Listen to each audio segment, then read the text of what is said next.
for higher juicy news. Mema ubibia akwaba latest hot and kwa eramede bremo.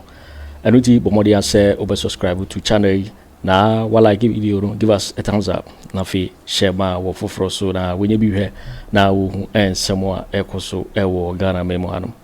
Afi yembura ye ensemo a abeto ye pono so inti eye sa report ya ababetodwa mama inti. That part in any soon. We are all doing that. That's the most appropriate measure of political parties. Kasa ni swadi huna eda moni swede mamimbisa eda moni so anase moni swadi hunu se eye Kpandai rerun mo boabo mo ho akwana. Kpandai se abaye na ebi nso ba besa akobiem. O se Kpandai na yede abaye se no de 30th year. Ebi nso ba bi mo ye besa in opposition party womo yomo raising ade nyina ande monte mo resident se womo ka se ruling a free Tamale High Court by no womo bonyo senti womo de court of appeal I say mfie if you court ana enyina anim se otchere party na unim de obehu se asemba yankoto ho atwode ye de court na court nso de ukwana udin nkunima badi nkunim udin kugu a badi nkugu NDC anya na executive elections electoral commission and executive elections Kpandai constituency bekaya honorable Palmo time nyina say recent times now matunyindam eba on board na yenyina ya busiafo. Me am partly from there. Me papa mama fi Kpandai. Me mama efri Buya. In the same constituency. Na Kpandai Konkumba Basaris Nauris. And I fi other minor settler community. Nti nyina e ba ko honom. Ene ye kotwaba. Ye kotwaba yi. Ena fi minu ya Matthew crowd ono de wakobi.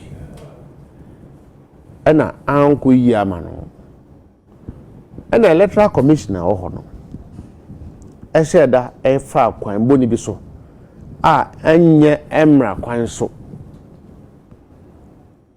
ena yesi entiasie obi ankotwe tu obi ankotwe krante obi ankotwe poma obi so ne ye de akoda court na wutimi conclude say electoral commission Anno honum efa kuntuna say dey na conclude that yana yakoka ya asem kire court ne de evidence e de court enu akire no anokra na nam ne okaze ayi presiding officer na oho no ya wi aba no a esese oye yi na oso onye biem ode Tamale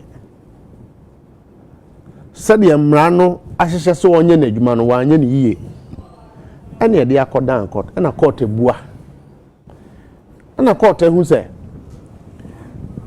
ayi declaration na wo mo ye no enye papa enti yensan kọ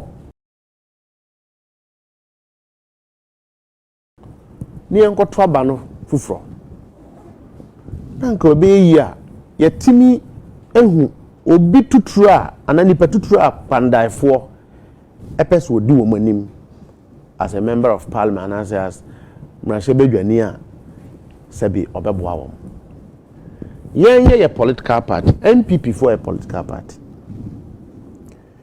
and na ye amenu ka say NPP for mo ye campaign ho omo ye campaign they are campaigning but say ade omo kan senka omo de akodan court of appeal tinkam omo ntwentwen so na ohonom so embu aye na embran sana Eniaba o niaba bia mama ne ware MDP ni o. Womo ka asem wa ha sen a. Fa hwe womo ha se womo ha. Se MPP ni ka setena ha yi mpaboa. Etwe wo niaba o ma ne ware MPP ni. Okoye den ho.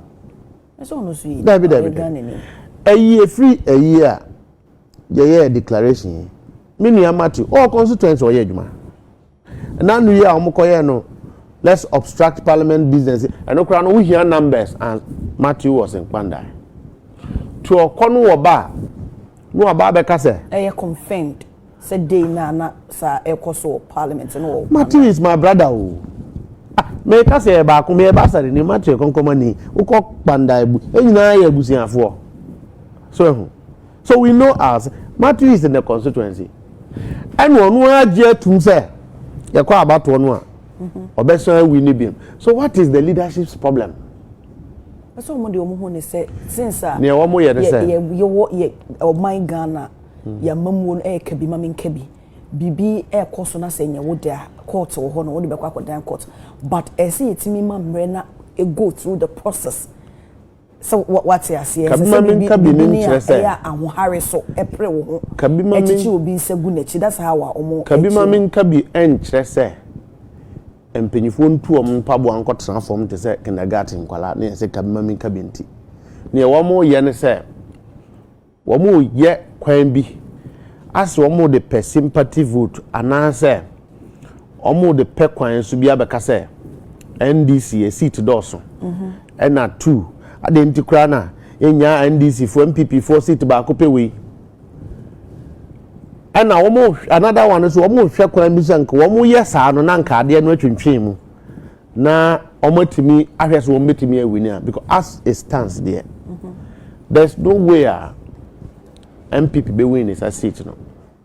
It's not possible because you see. Because almost imagine Matthew about 3,000. Over 3,000. Akwati akra no e hono enye NDC stronghold am win here with a huge margin. Yan got 3,000 and 5,000.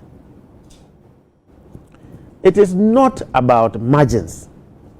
And now yeti hene Matthew yenua nsala yenua omu nyina akọ one time so MPP for betena ase for 8 years no and they ko nkadura MPP for mpanyifo kasa na so yenso cause Kpandai de yetimi aye bibia ma wo mo a ukwa obehu se empuntunjuma 8 years no ebi akohodom. So what I say because abato yen puntujuma na yede hwe yen to abato amfa nko Christmas party oto aba puntujuma na mmo na nipa hia MPP phone timi nka say Kpandai constituency no ye ba yi say omno so say omo si factories so omo ba Kpandai ndra me say Justin Kodia MPP general secretary oko Kpandai o mami ho afa ndambai na wahwe said the MPP for a treaty Eastern Corridor Road. President Mahamadu Bawumia Eastern Corridor Road na ya sha ase eden na ye pese ye I think we even started and omo bae na nado ko di akire obekaye a okoye so ye koye Eastern Corridor Road wanya because ehono enye ekrum ono amumu akọ President Mills constituency so wo man to aba man ntino onfa development nko nti ehono munye ne krum anti o chese nam kayo mpuntujuma wan fan meba mpuntujuma bia ekoso wo my Ghana ne krum pen wo yana nanado no ma ye bibi o ma anye hwe o ma ye den mi bisa so na wo ga so anti ebedu ha anti Kpandai no mo anya bibi a omo ne be hwan omo se omo ba 8 years no omo aye yen so se si anyame adaroma ye ne ye wo aban mu ye kasa se si e dambai ya disu ade hotel region honom de kono niam e hia ye pa ye dambai bridge President Mahamadu Bawumia ene minu ya penyi Kwame Abuja obeye I mean it's been worked on obianim is a known public knowledge obabeye ayi Eastern Corridor Road obabeye no nko alone no enough assurance ema for Kpandai enya me na mebo soso akere say ya award ana ye award so o mampanyi tutu kwan start a big push project. Enough assurance. For Look, feasibility have been done. Nano Amekofi engineers echo honum oma conclude on babia on the bridge no. Ebe shasia obia ani aje obia ani aje a se ufri enkran ekodu da maya on twen pantu biem e ho na bayire efri Kpandai buya besi dambai e ho na bayire nyina efi bankran onya bidi o ba your problem ani pantu no to musi bridge na ya na ebeboa Eastern Corridor Road a efi nkwanta KJB eba kwa side connect Wolensi and also NDC President Mahamadu Bawumia even within 1 year cry no o start here one year. The good thing is say as school adan ya ananse eniema President Mahamadu year no 2016 a yede ko fie anka ebeboa amanipa ebi mwetimi akọ school hospital projects are cheap compounds omo buy 8 years omo anfa omo nsanka esinyuram sa ya be sa na mani nyina asiesie ena ne wo hya ase no ye toa so ye eye no ye toa so ti say free education saying sa na wo se betwam ye ba ye nua panyi haro na adruso wa ye mu sakira ya ma ayefefefe NPP for also trans no with the Ghana for ska koto pass questions nti sankofo wo de wo ma da achese wo mo za be ye Mustafa Sauka se pass questions are growing up aye nyina ye for education system ni ade no ye nyina ye pass questions ehwemu esia no abai ebi ho no ma ebi me bawo ebi me to booklet ebi won ma so wonni bia no aja wakwaje oyonku bi de no wahwem ti aban ya boss o unfair se ye beka se bia nipa few bi o mo bitimi afford the past questions pe no mbenyenti ne aban ma me fa nto me ho so na me to na kola bi nya past questions no hu kwan ya fa so answer because it's past and then you know the question being answered no my in a booklet form na say be abofra bi betimi enya bi ahwemu esua de no we needed quality education one man school kola curriculum ukoto past questions are there na what be that be nyina ko school we crowd na mti class na ko school what be that say dia ban sika akoto past questions say the math students na ban ti make say ko school ni free ya eno nya incentives ni bi ebe wa ma teacher ni anye wa ma school yet hana na poko ye contract so $11 million so omo ye internet or schools omo anya nti curriculum amudi sua de ye kan ho asem bebrebe mpanyifo kan ho asem bebrebe omo anya sa na emani nyina also koto pass questions for them it was about passing exam. They didn't care about the development, the quality development of a school child and unko sinchen ye bayi ye bisa omo say ajana 111 factories na hemfa na mosia ye hu bi dams no here ye hu bi so akwanya hodo a wo de Ghana sika ko shemu a wo manwi say ba ye President Mahama oye within 1 year of anko de ye nya ye ba ye si ye motorway de si ye na ye ko Afenyo Markin school mi si ye. This is quality government enti unhwehwe wo bia sabiu se owomra hwemedwam na ye kampuntunduma obetimi di na no agum ama na kono mpeso so se ekuafo ne ye koboa wo mu a Kpandai fo hia MP ono nso no ede na no betum. So does it mean say constituencies are a new patriotic party occupy no because say womo enyo candidate and a president in Puntojuma and Kowana. Dabi. Me say nya chiche development a ope MP ono nso say MPs no ukobisa womo omo na eko pray omko stress de no wo ho no me ye MPP onti nkonko na MPP MP onti nko Jubilee House Sentinel make it means so when you and your party president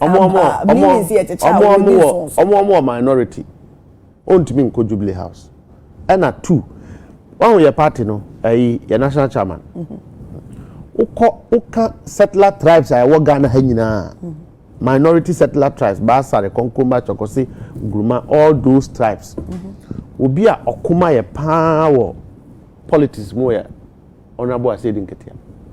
I'm telling you.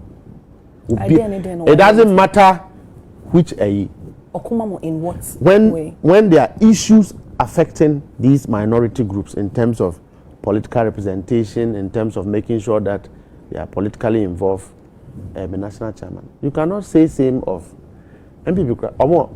They are national chairman is of the sin. Yeah, or national chairman. He is able to do all these things for this minority tribe. So we are going to look for an MPR.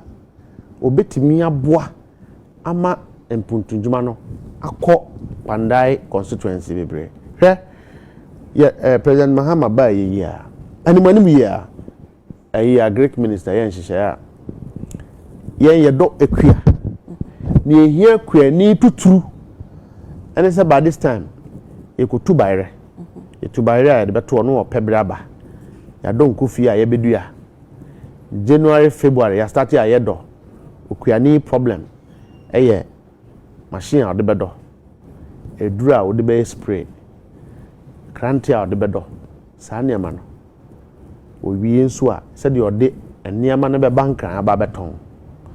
Nyamia ya Dóom President Mahamadu Kwaku a great mechanization here.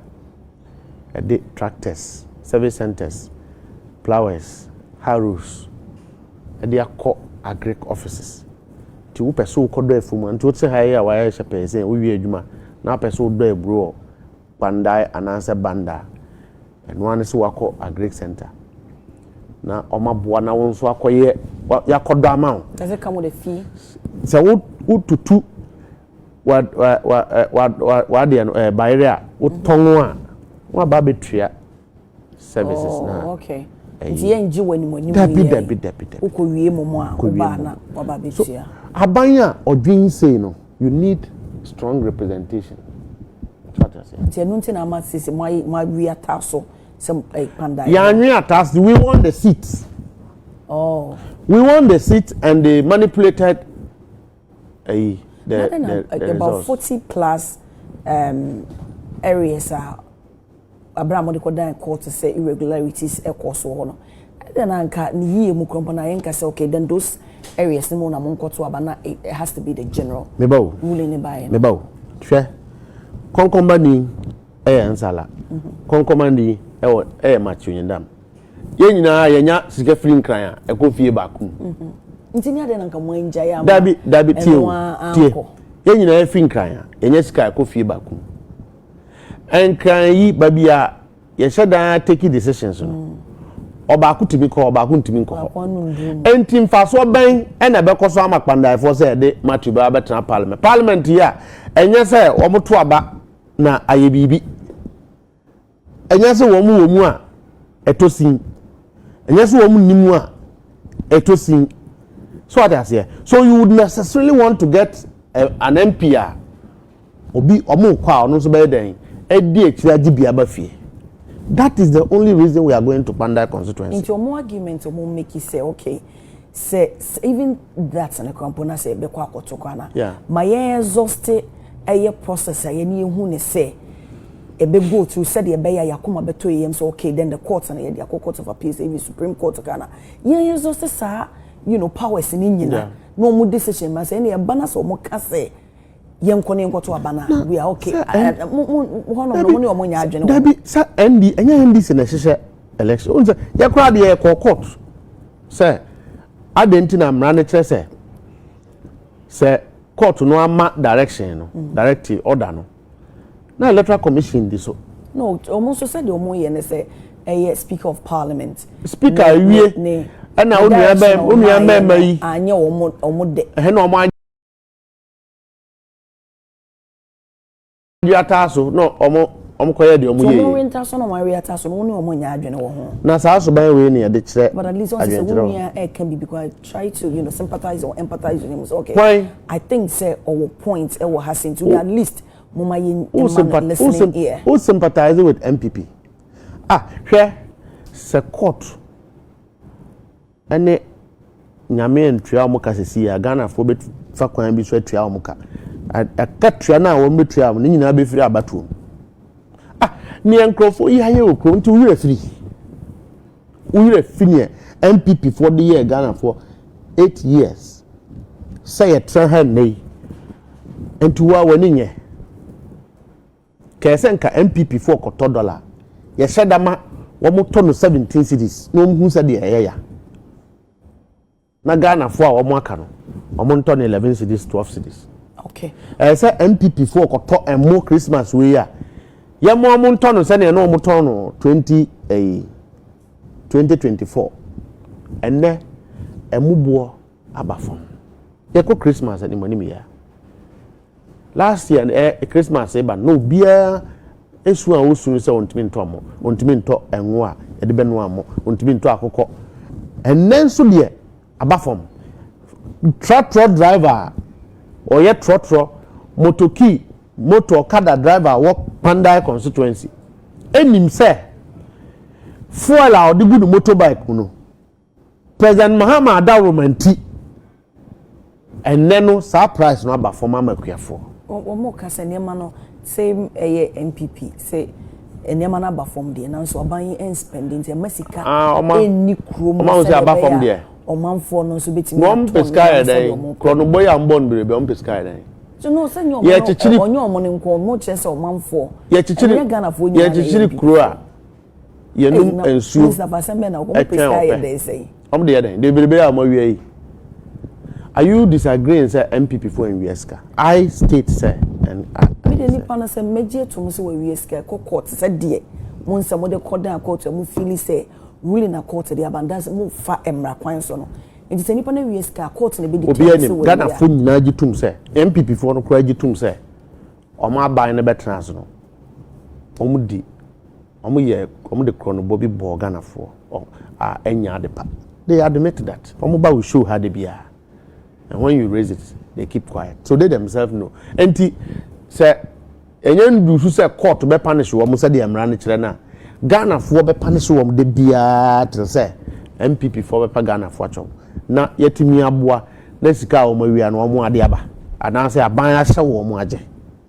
Do you think said the ekoso nyina o ka say because we can na dey appoint say parliament dey omo ye na o makọ ha o makọ tena form we be blame leadership na say you blame leadership saying so o hene na sabio o hene ntuma kopa o badwamu a say ahenkwa no anya na dwuma ye so hu enyo hene na heso ye nyansani o enkrofo no odi wo manim no say at least nyansani bi wom no otimi kire o hene so o hene babia ye ko edie say enyewu o hene betie ti se o hene suban ene wo mu a wodi o manim no suban be ye pe a na onim se obi anto obi fo sa na abaye dom kuma na wo parliament ho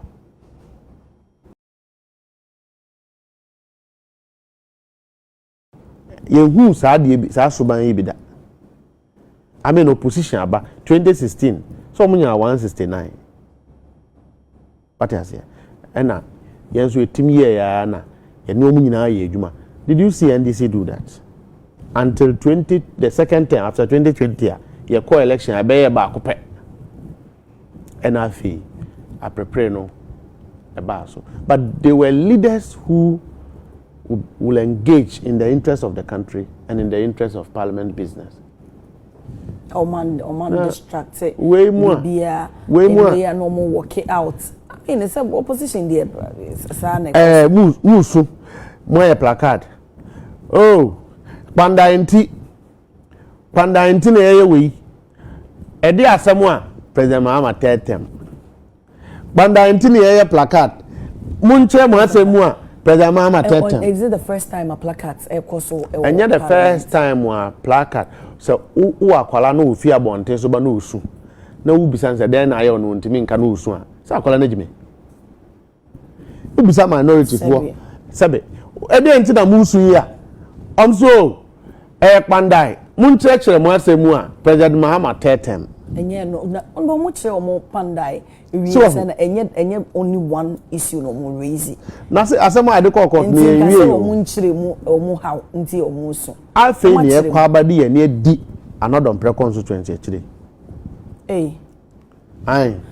nti is it an agenda say den say mo set say yes say about we say ne agi we ye seat na ye we ne ye no omo famu bi ye de asem be kodan court ada honorable Anno Dompreh hono so hu ne say mu we ne ye yes no so no de obi ehu no TV so me I was there me free one as I didn't see ye ono no ko say about oni na so ana ye fees wo mo de kwan bi so say de Kpandai de yi e de nti ye be ko ba bia wo mo wie mu bia suhun ne ayi ye be ko nyina tolong set tolong kwa de na asem wo court Australia a year ya jeli no audit court audit parliament so ti ni nyina beba mo obi nkoka say NDC na ye hwehwe wo bi na ye pese ye gu NPP kuo nu ntuni ayesa abato ne yeto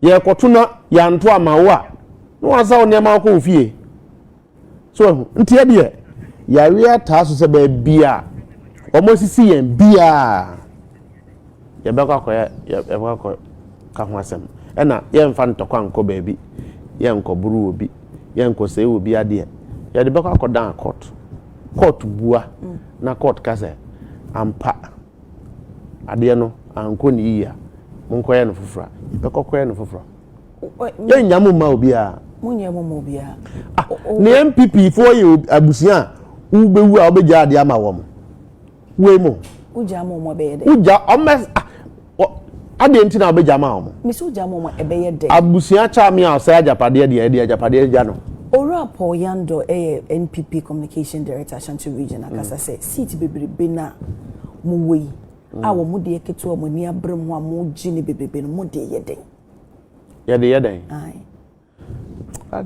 answer be na mema sesia obi sa wasem say adenti mu hu mo nkrompo mobo ana se nka yentwa abatom na yentwa abatom na edru December na yetwa ticket na ye de ahye eyim na obi apeke saudi e dozo na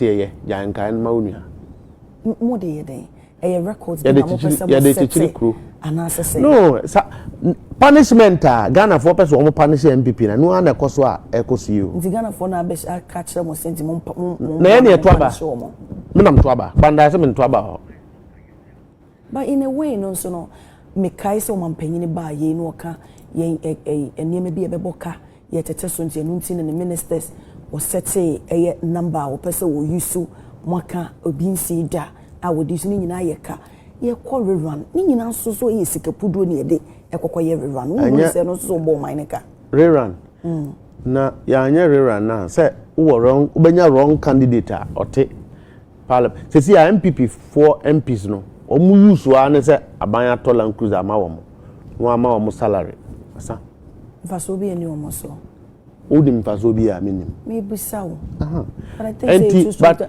obi representing a man for parliament who ne sem na subaya o muda na di sana parliament ye representing ida chimba he Mustafa mikro ye meya me tie mu se mikro ye meya say mi mia kan wano tum na me nkan che mi se mikro ye me ebi ne eni ma ekoso wo pa ma hye bedwam na say o move to say enye o mu de o mu voice ya o se say MPP abreso ye MPs no so mo ye demonstration some the police for bo MPs cry okay obeka honorable Haruna do small breast so ka some the police for bo say e de harazo se bibi koso na say president Mahama pen abetre aban imu a president Mahama pen be president MPP for team demonstration ko fie Mustafa so ka some the police for bo ma police is an independent institution So meaning say omo she police for ye NPP. President Mahamadu Akufo Addo take kunya na mrane nya adwuma o.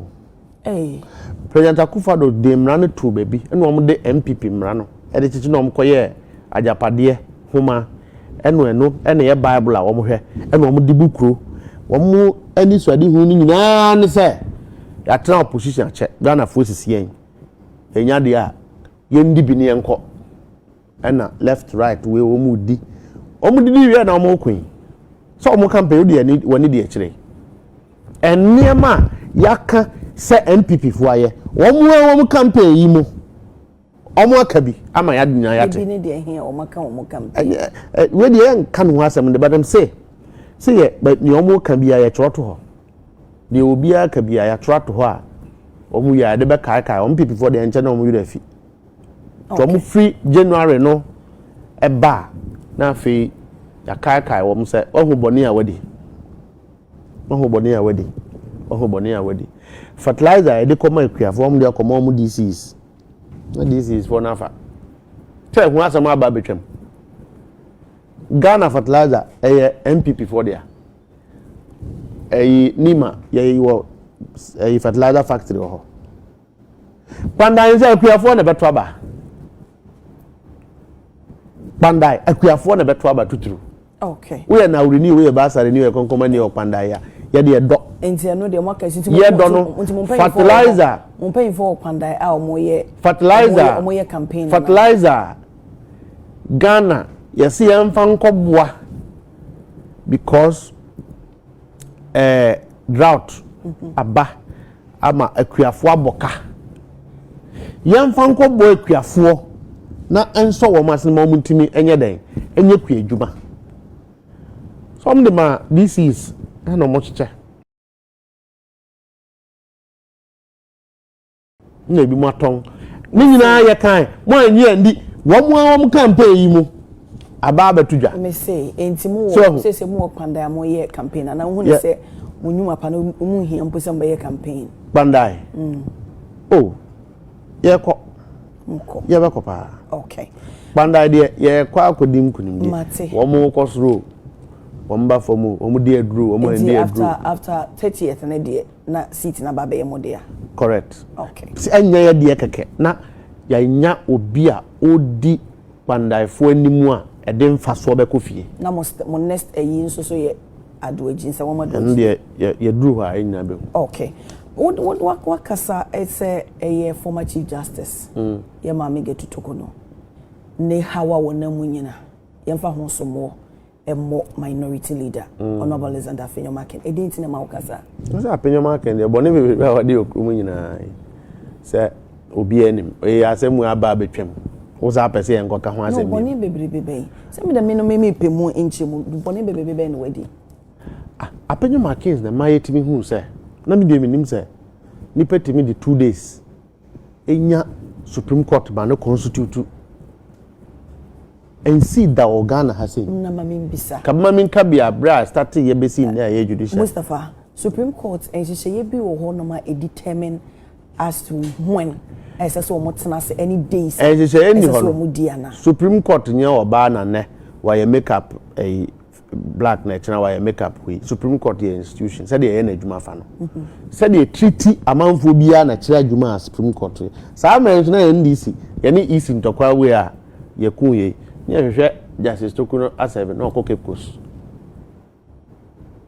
so ye ntwe na Cape Coast ye ntimi na Afenyo Markin there and ye di akire timi ehu se na ade no kra no eyi chese Mami no ama Afenyo Markin adwuma wa ye no no company se adwuma mo ye no judiciary ho nyam na meka e da bonte so subcontractor ho no na 2 sana ai mami no koye yie evidence wo ho no mo mami no koye yie Afenyo Markin fie na ye host to na visit and relationship no e wo ho a obi e na Afenyo Markin di nani asi and wo so free here fa me me free ai some free stream no me for instance se bi company as nkan ha say na me fa say wo ti so yeah na bia BBSC na bia maba osu na mebe yade o Mustafa Fieni Sane obi anim se obi anim se me be se wahoho e wo eno ye mfonso e ho won so so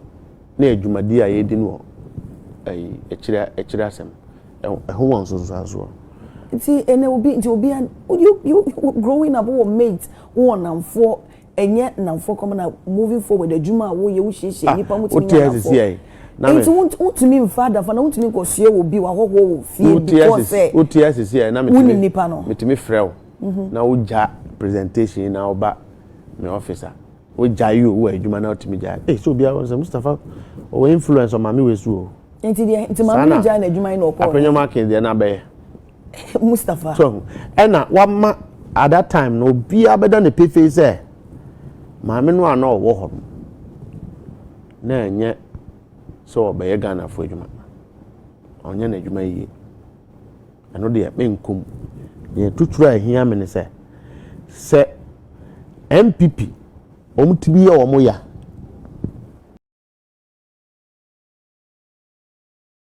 se NPP for yemi ye omo ya se who opposition parliament play major role in reshaping your party so se NPP yo for ye omo ya kwadu ya Afenyo Markin na Anno mbebono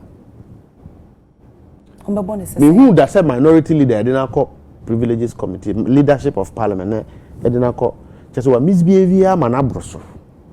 Do you see the acts and it to be a misbehavior ono na me nyame na me judge no me dey say me ka dey esi o parliament a kire judge dem me judge no me dey mani na ehwe na parliament na esi o menye parliamentarian na dia wo de woni sha wo timi ka se yemfasa somo we nyina maame ne de subo bia maame ne de bebo bia mfa mo Afenyo Markin ne ma or politicizing maame ne who say was so much influence as NPP on the woman one man be there the pay face say na do appoint maame no say party nti so how and na magana for no mo trust here NPP for nko case no kodi ya na say maame ne ko yi won say the bia dadin ukọ judiciary obia ye na adwuma wo ye NPP ni o wo ye NDC ni o emfa ho say de obeye wadwuma na eden Ghana for di wo mani ehwe say Supreme Court judge ya or contest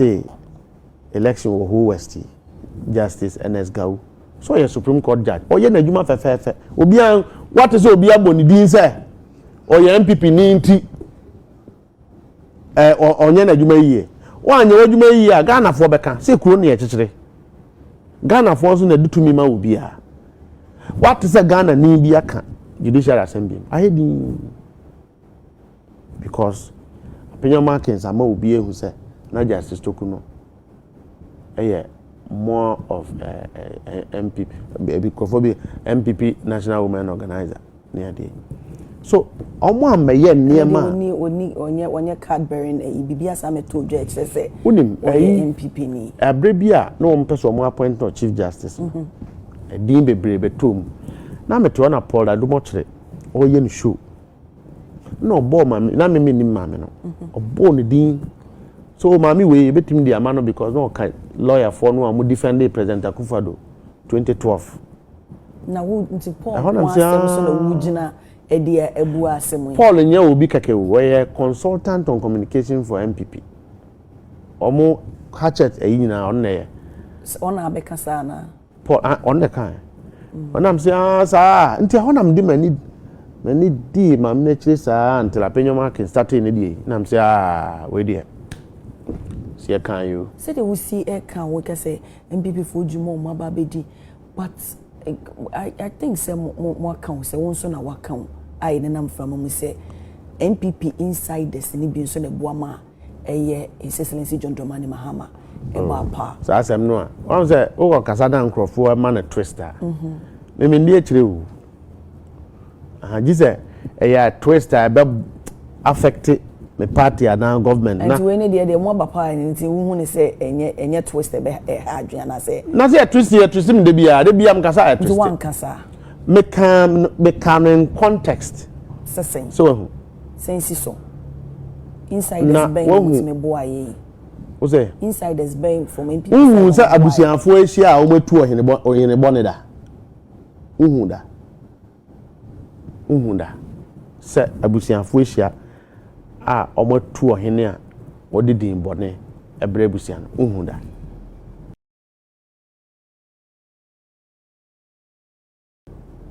na the NPP fo ahye de aye Ghana yi menuaba na ye papa ntina insiders no mo ye NPP fo na afono wo mo me nka so bi insider na henfo na ye de omanya ma na obokro no a are you not helping the other party to come to power bokro krono bebrebe ya omaboyi Ken Ofori Atta de ekra doso me mpesa ya obe conclude on that me de ma conclude na me kan de bia se NPP ni a onim se wa amok ma on fa court na me mfa evidence nkone ye but say twen na emra no nye wo modwuma enam se ne ka mamra ni nwie onyansani na odi ye kan omampanyi president Mahama yobi a na adwen mu do a odo man no pese emra ne kabimami kabi ene emfanya adwuma enti emra no ebe taking own course ntimi nkoka se me party or power nti na NPP ni bia na ya che no e de na kotum there be emra no be na adwuma and we must respect that but it doesn't change my opinion say NPP for there we mistake e de crucial wo monsa wo bese no wo monso na NPP ni e wo eyenyi no onso NDC for nko school NDC for nim hwe enen ti anyansa fo ni nie omu ko bob krono so kwa na omu de omu yire mu aka nti emma yi ntimi enyane wo mu kurumu anajo mbisa omu se nti adan na mo bedi Ghana bone sa abatan a wo mu ne ministers yi edadan ba ku to mu nyane wo mu mbisa omu se adan nti na mo ya Ghana sa hwe se ye ba yi President Mahama ministers never want to president Akufo Addo ministers emrantie yi a ye nuanu mu wo nam ho ya mo hyesi uti obi abetra ha da wo de legacy bi e de ahwa no ho da se ye ba power 8 years ma yesen ya de abo akro no they don't have a legacy chacha na be boy yen say yen ko kire Ghana for say ye be ye free SHS oh ye nyina agye atum aye de say no de be fa so de di kro no omo ye ya na so manye oh yeah there say announcement there omo ye but say na ayi de ayi dada ifunu ntoma fita na ye de akata adaka ho say na ase no ko omo to papers omo to exam papers na nye papers aduane ana ye de maye mane maye di no and what is a senior high school student bi akwa video ni ehwe na duane ohu bi da NPP for am say de bia na ehu school kwala go to the extent a twa video e dey send wo ma awofo say mo hwe aduane a president Akufo Addo e dey man yesi yeni under free SHS ye ba ye twam ni NPP for na ka say president Mahama moto abama no abo obaba betwam ye ba ye twam ya ye ni yiye na Ghana fo ni hu mfaso Honorable Haruna Adusu so aduane na omudi say na ombo ho kro no kai call my say so omudi ma ayi school kwala emo omudi su ade wo anye ukobisa ye me kai ba bia Ghana fa na nyina ya omutie YouTube UTV say me na me boa Ghana fo nyina anim wo mo ba ye a teacher fo wo mmeko e na afei hwew President Mahama schools a wasi sanka yam fa teacher fo no mo nko train school kwala de ukọ de ku da maya sa e-block yi fufuro omo si a eno nso so ansan secondary school a abeka otise tech ho as ayemienu enti se wo fa otise tech teachers a sena day school ya e-block school yi se eno nso be fa 20 teachers na aye bia he enya 40 President Akufo Addo ashada otan hunti ejai schools no ma na sinwura mu apro 8 years omo anfa omo nsanka hospitals are President Mahama esi omo jai ma ni gina nwura mu 8 years a obi anfa na nsanka enso na nurse fo hwehwe adwuma wo mo betra akonwa so 8 years what to say President Akufo Addo aban aka bibia for chips compound ho because omo mfa ho ekurase nso ukọ na obatan ekọwo a menu aba so wo videos ni bi ye NAPO motorbike so ye NAPO bicycle so chip compounds ni ye de boa se owoka obi a obi ti ye ne ya na hospital ni ho a nurse fo na wo mo ho no ye de wo mo kọ ho na o ma hwe na sa na edidipa no aba krokasiem NPP fo anyem hwe wo mo agenda 111 kra wo so wo mu si omosi omanya ye ba ye beto so magana fo education ministry omo ba be come omo issue appointment letters se me be nyi no ye be fa o teacher adwuma this o ko training college na o ko win ba sa na nyina yenim ana se bi musu ko Cape Coast na training wom teacher dey training na onko school keke na edo enu omo issue appointment letters ma degree fo nyina keke say omama appointment letters unni hu financial clearance one say ye can NPP for money bi a omo dia nipa yes answer so ko di president so o de ma na afei ye ba yi na mrantie omo ye demonstration de bia say ye post omo nkoye adwuma Ghana babun de so opa adwuma ye I mean the most important thing is that you use to want to work nanke say so mo appointment letter na wo mo anya so mo pa adwuma wo be fa obi adwuma ya ban a first say wo hwese adwuma me he na se me fa ebi adu nkron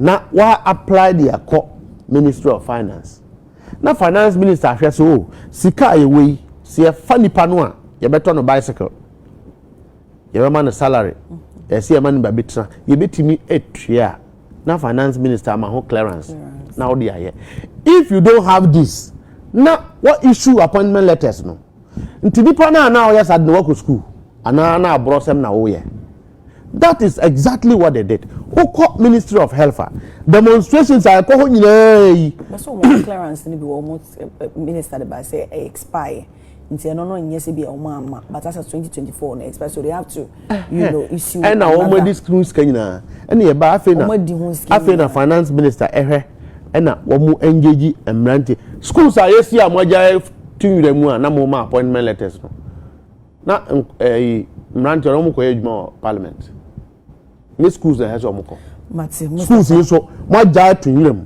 anesi fo yi a wo mu guo bebrebe pe adwuma yi chip compounds mo ensi hospitals mo ensi mo issue appointment letters wo mo ho no nti how are they going to work Mustafa ye can we nyina no let's assume say sa ne baye and we can assume sa na mo ye Ghana for eto against you but now they say go ban say then in a way what is the next step maybe the next step meba omo baye no na make no e assume nyesa ya ma omo clearance no me adinti mo fana afpechiri anamuntu ben na ban yetua asa de be betimi afa mebu no mo no sa o makechiri ni nyina anamuntu ya na etu ya Ministry of Education yem say ya baye bi mu first badge bi asadan omo hwe ho na finance minister ama ho clearance na omo timi adan I engage you on ade next 4 year omo ye demonstration so omo pay adwuma yi and Anno menua Felix Ofosukwachi be announce here say I think by the end of the year we are going to commission over 12,000 chip compounds 12,000 so I'm not too sure about the figure 12,000 if you commission 12,000 chip compounds how many nurses that is a responsible government. Okay,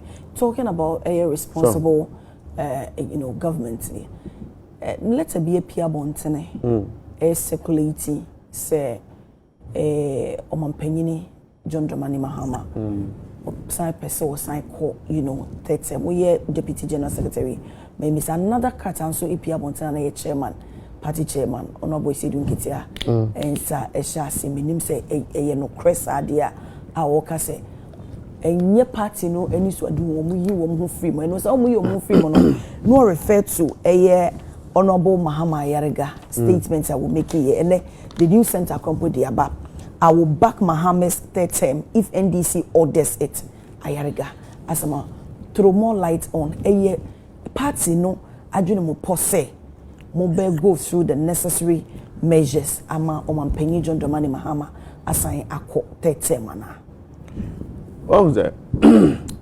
Yemma enkrofo yi a omo ye kurubofo yi ensete agenda mayem to the ye ne sete agenda no mu di echire. So because omo sete agenda on special prosecutor and abeso won kom. Nti omo pe kwan bi so ama another topic aba bedadwa. Eno anu omo ye o. Na sa krata yi a ka ho asemi. Brofo a omo achiro mpokura na national chairman trust abrofo. Signature omo dey assign ya national chairman signature. Say omo abon ukobokro no a bon yiye ananza okodi bon ya di ni yiye na prepare we chire. Omo nsanso ni sa anyansa no. Enya national chairman signature. Ena national chairman kasabasa. Oyo bi anani afi oyo panyin. Odo no odi enyina anim. National chairman will hardly come and talk. Ono opeso okasa nso a obekasa. Enye so osoro obi. And 2 NDC ni President Mahama nyan kotra ba bia discuss succession announce next president announce next flag bearer. It is not an important item on our priorities now. It is not. And 2 what they have published here. Honorable Mahama Yarega and Kasa. And some 12 years no kubisa say basu say besia say na odi obe e na ochirechire eno anu omdi na no akosi boni. But it was a profound statement he made. Say party need take decision obete. Or say if the party happens to be discussing and take a position on a certain matter, and as him as leader of parliament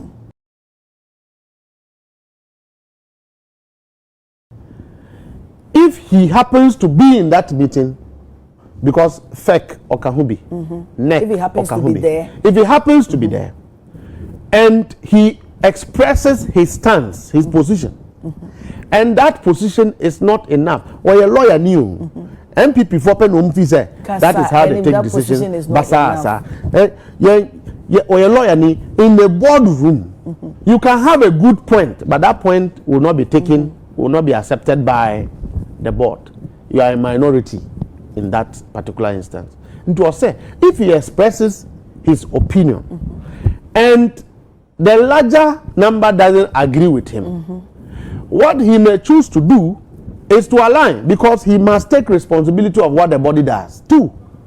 Or he may choose to resign at the time of the decision as majority leader. Or he may choose to even abstain. But me say NPP can't set agenda for us. They should be very worried about what is going to happen in their January they should be very worried. Maybe I would say no. They say they don't have what it takes to set agenda. We must set agenda for them. Okay.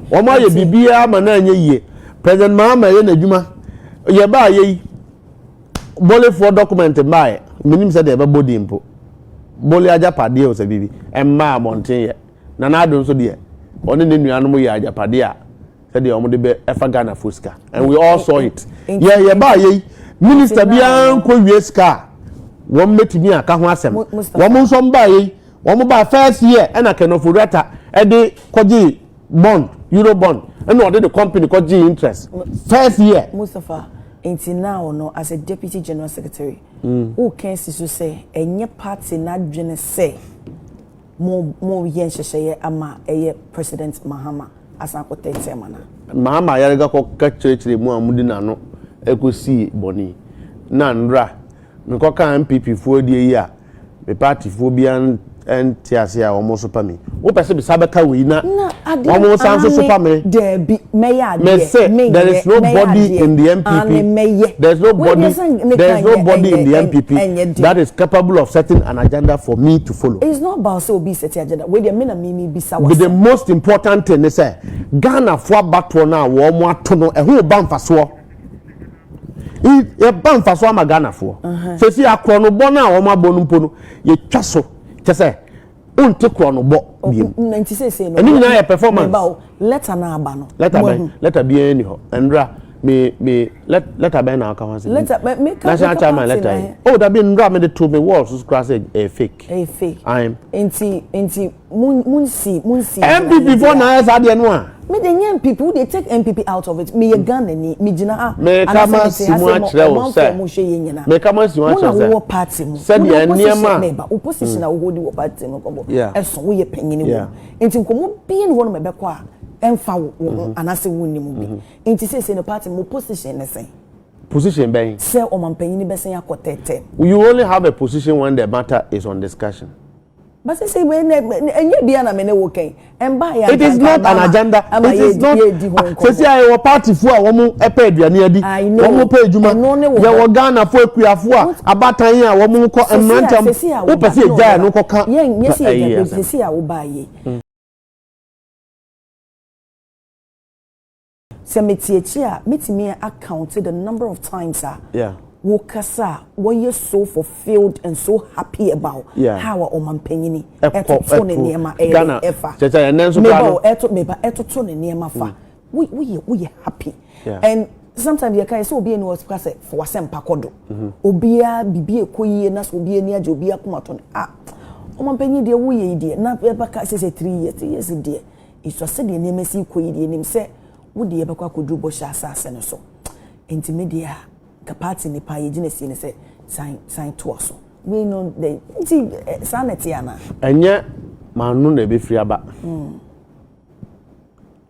se ukọ abusia mo kope oba no mo pe wasem abusia na be ka kire okay nye wo mo a wo ko ja na be ka kire na me no mente se conversation bi sa wo hoda na two within the party no NPP Afenyo Markin ya o says no oba abonte no aba bejeje NPP for no to say or he's doing anything in their interest. Letter we know honorable Afenyo Markin no kofa ba parliament say President Mahamba person or third term President Mahamba person or third term I don't know what he understand by third term so and we kofa ba and we ka ho asem and should that become our agenda meanwhile papa yi kra no MPP no on ibi kakananis cheso no or the niema a oye MPP for no knows on niema ben no oye dem de besi am person ne no the MPP onye MPP ni mapa na sana wo che memfa ma no ngosi me say no ngosi wo ka o say MPP no kra mi wa MP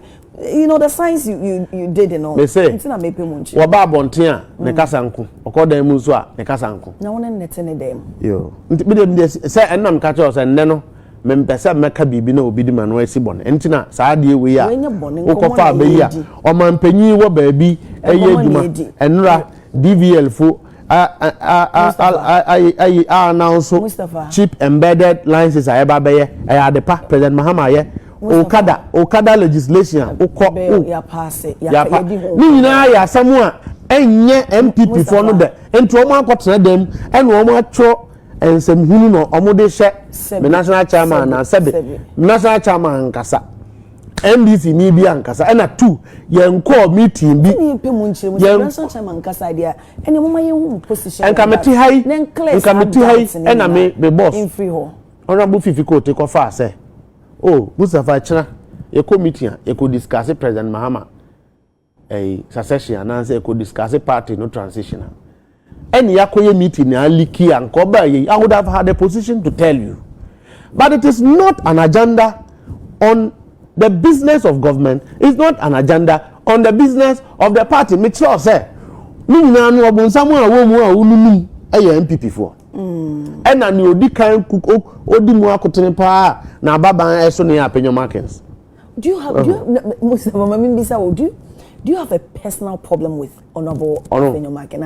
I didn't think I'm in a personal problem. Because I say Bibia now with the ambition and I know say yeah course so our parliament you know we only on can be men who videos are near course so me and who one leader. That's a no and I may say so even if he's away I did be about on orchestrated Bibia now. So you're saying who him no who or your trickish Unimno. There be minimum as member of parliament, as leader of the minority, but say minimum pa. And as I say, when you na kofa. Look, omu kofa special prosecutor there no.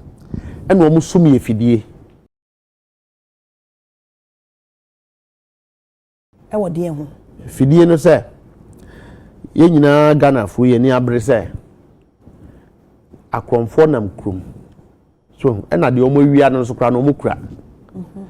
Ka special prosecutor emwa because ono na ye nyina ye yi no. Say corruption related you know, obetimi aye na Ghana fo ho atom yim. And I buy this one who no say betimi aye saa de no ma Ghana fo nyina aye den e ho atowo. Nti emu ache. Ye NDC fo ne Ghana fo nyina na emu ache. Ebi mu free say e free say ye omo ye special prosecutor no. Kisi Agyapong a obe also CD Matiamido no.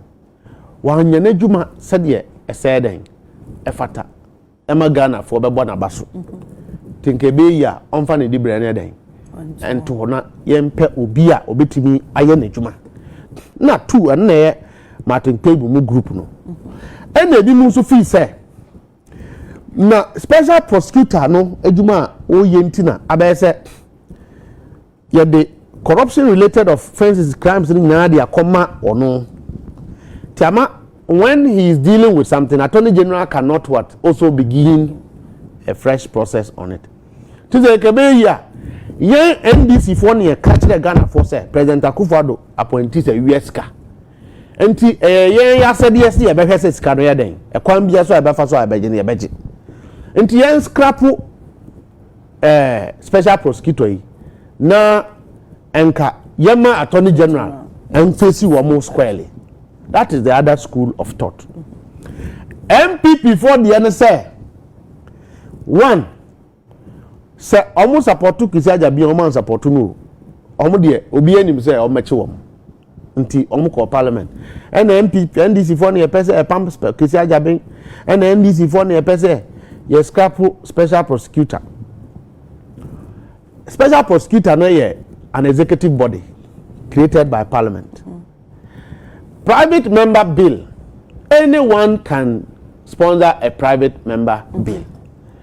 At the formative stages of the bill, anybody can intervene. President Mahama didn't halt or order the sponsors of the bill. You can also sponsor a private member bill to parliament. Oh, basta wakase Honorable Mahama Yarigani on about Afenyo bill no. They should. On cancer or request him. He has expressed his request as the president. But he said they shouldn't. It's too early. Yes. Now no a peace council echo. What can what say one of the who say it should we should speed a prosecution. Exactly. Any other. And one nka ana Kisi Agyapong so se sia no. Ono no so oche wo mu wanju mu Ghanaians will judge him. If he does his work or he doesn't do his work, he will account to the people of Ghana. Because he doesn't have an excuse not to do his work. Or resign, he would account. Or resign, Ghanaians will hold him accountable. So President Mahama believes, even though Kisi Agyapong has investigated him as president, it was an opportunity for him as president to make himself available for NPP to assess him. So no President Mahama Namhono. No so until Kofa fees all the canoa enye. And he also believes that if Kisi Agyapong can investigate or no president, he can investigate all other persons. So why is he not doing so? So what is here? So there's no point for NPP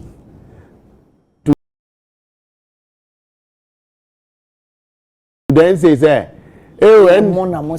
many NPP for become a better now how say speaking against it.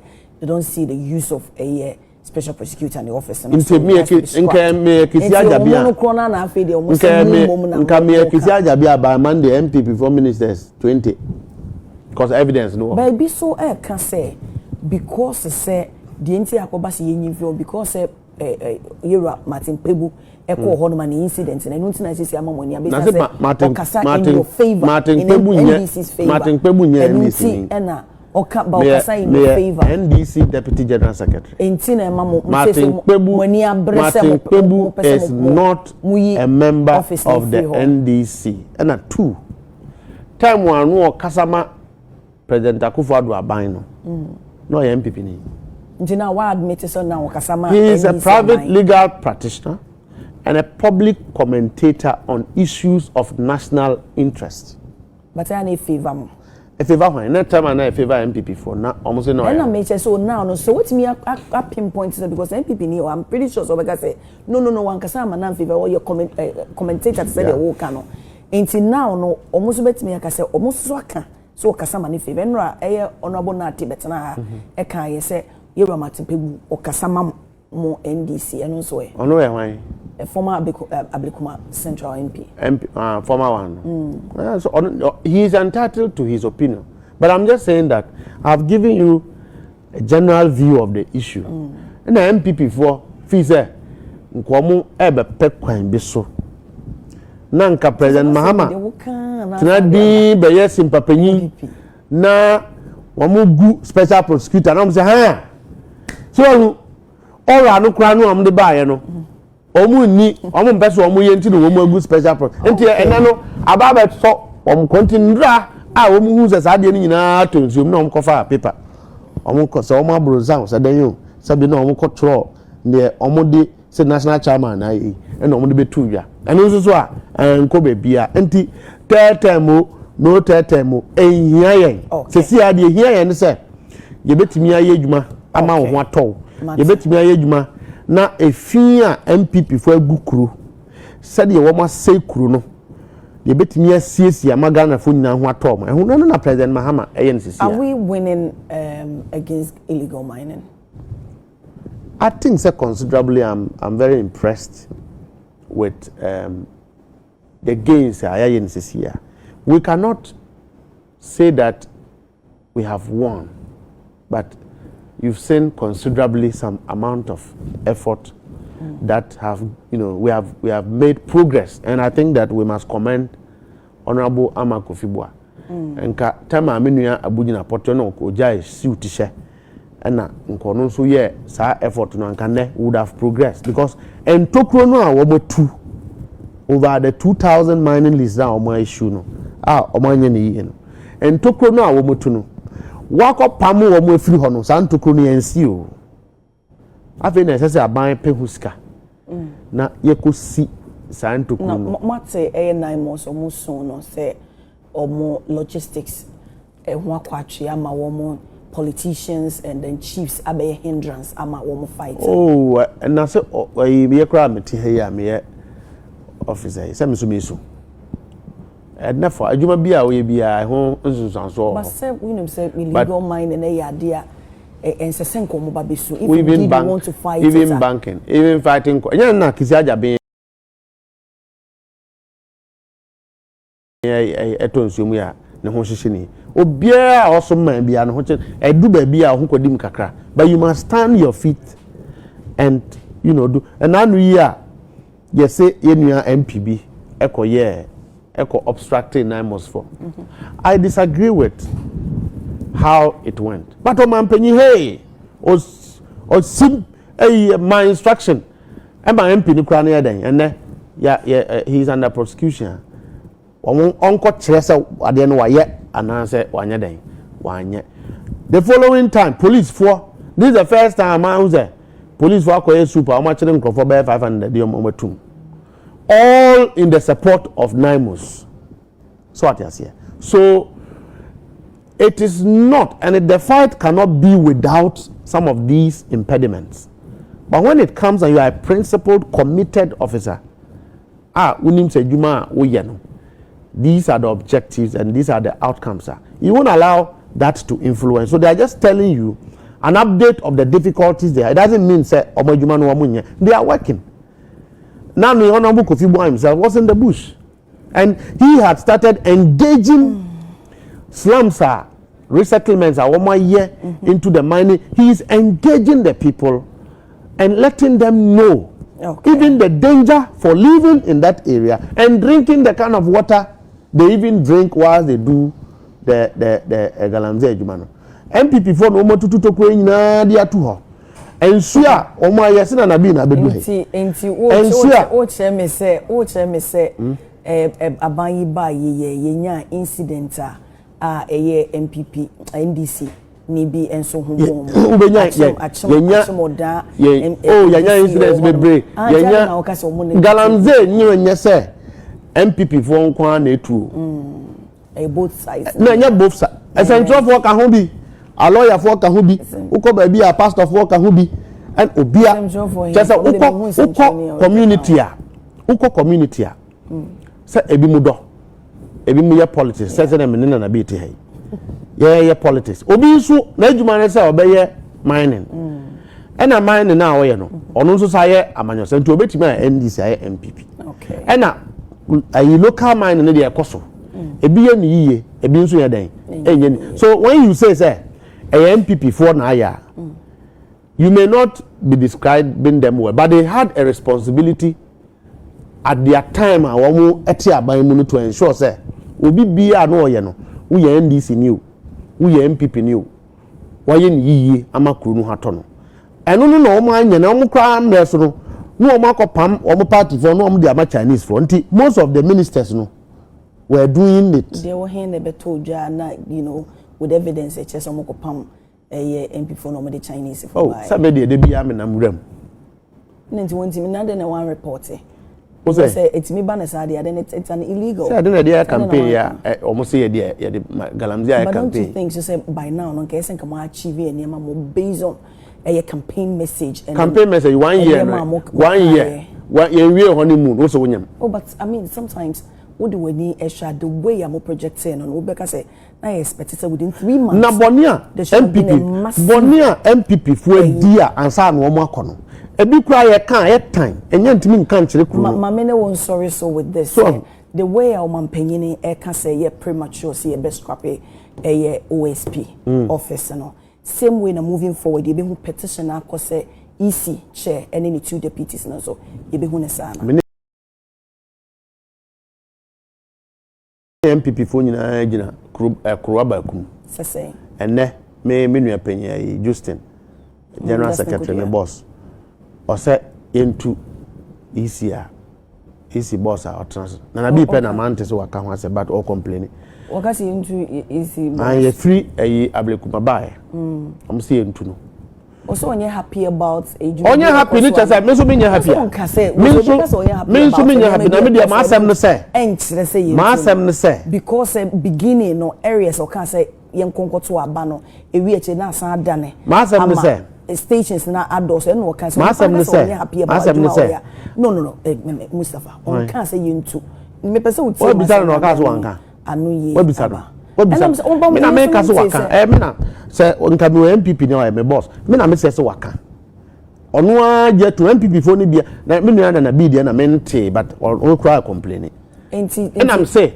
MPP ye koto ba na bone esia untimi mo MPP kwadu mo NDC kwadu EC na heso ye na dwuma yi eni bi na esi wo Kpandai ya omote nkran ya omusuin but ye be kwa koji city na from sam EC na heso ye na dwuma yi ansa na ye kwa koto 2024 aba ye kwa assembly election jemanza anya na yi obi enim in fact ye to 20 December ba to kwa wie na the places are na EC nya ye assembly election wie machines are ge nyina ya to aba 2020 awia NPP or NDC we nyina ya prese EC fakoto fakon na hweso ne ye bekọ abato a ibra na yehu se chinchin na obi ankoto aba no na machines ne na makwala na nkrofoton na ewia so what I say this is dangerous and the two some to court work about on the petition ekoyi omo me say it was under his supervision say me try na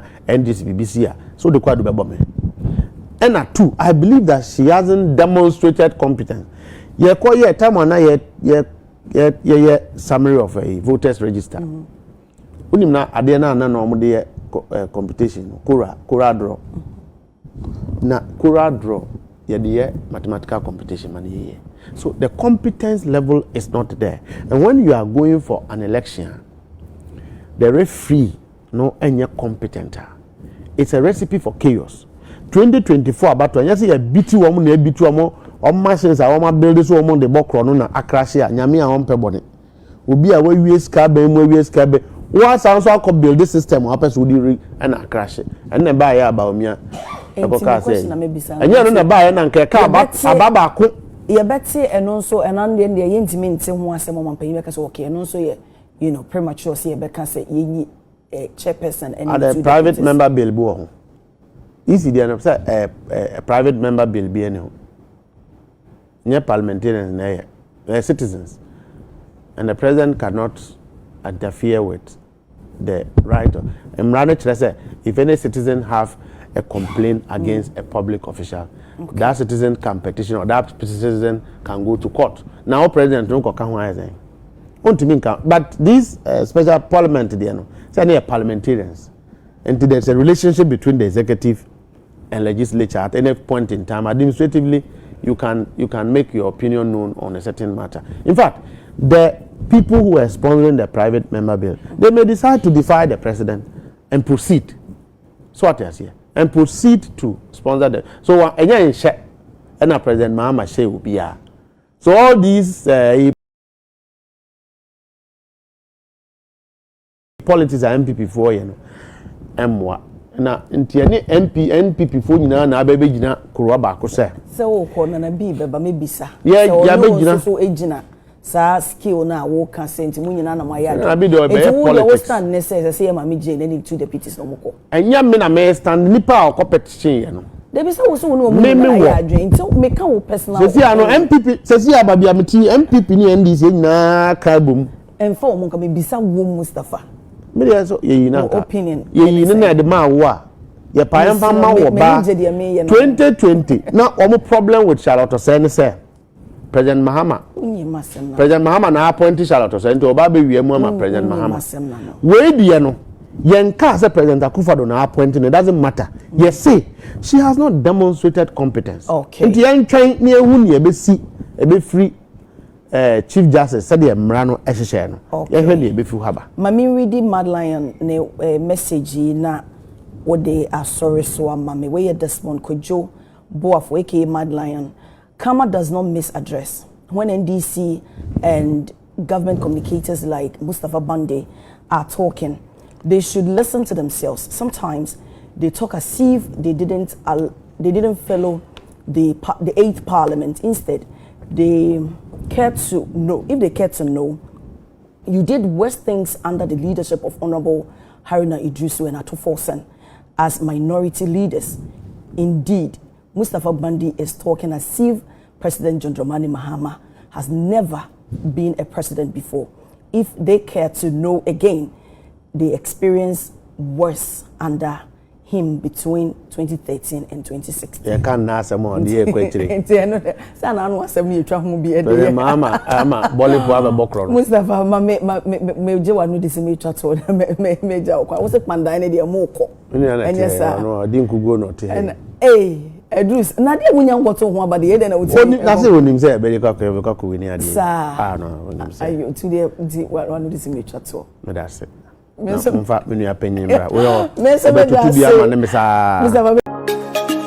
for watching. Like and share the video. You can also drop your comment. Please don't forget to subscribe. Click on the bell to turn on the notification.